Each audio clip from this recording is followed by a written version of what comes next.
Create the story, take my pieces, and bam, I got them.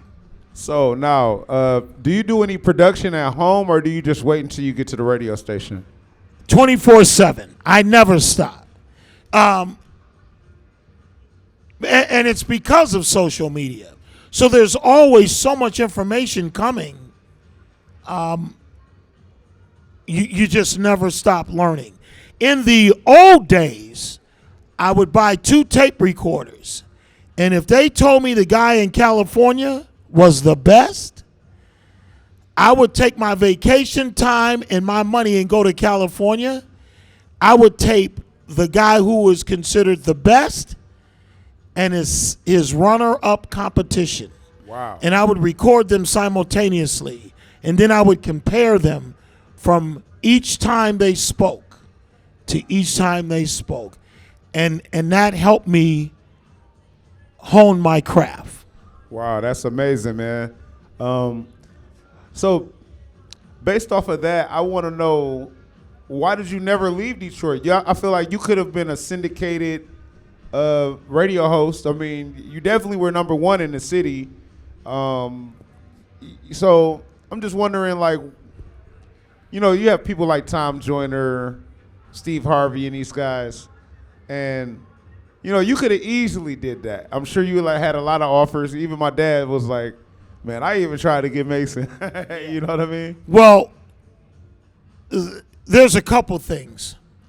The people that control the syndication of black radio they said to me, we can't say who you are. That makes us difficult to take you. In other words, Steve Harvey is a comedian. So we can take him, D.L. Hughley. He's a comedian. So we take him. But you got a few things going on. You have your own humor. You do a lot of consciousness. And what they did to me one day, they took me to a lunch. This was a day that they were going to fire me. This is a true story. So they were going to fire me, so they take me to lunch. The mistake that they made is that they walked the street with me. And so there were homeless people who came up and knew my name. There were street people who came up and knew my name. There were business dress people who knew my name. So we're sitting at lunch and they're trying to formulate why they think my time has passed and how do people recognize you.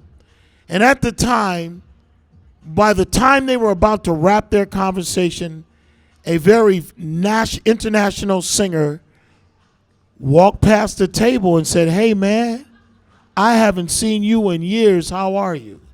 And they couldn't fire me. They then go back and contact